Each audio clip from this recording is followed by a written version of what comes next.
It may be useful at this point to cite this once again. The universe is the work of Allah God. Life is the work of the universe. The soul is the work of life. Religion is the work of the soul. God is the work of religion.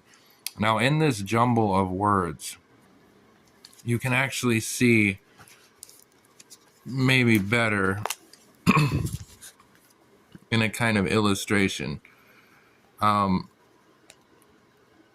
Forgive the simplicity, but this is basically what that passage is saying.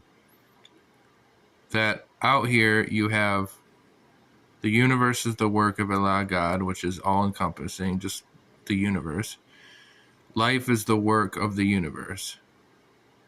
The soul is the work of life.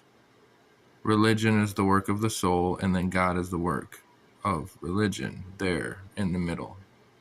What is meant by the words, the work of, etc.? You could take this word and exchange it for something like pinnacle. So the pinnacle of the universe, what the universe is going toward, what the universe is working for, is life. And what life is working for is soul or consciousness, etc., etc., etc.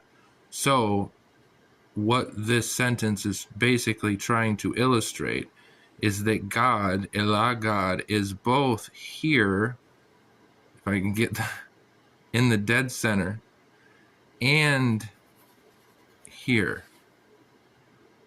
Thus, if we move back over to this illustration, and I hope I'm doing my best to make this make sense, okay?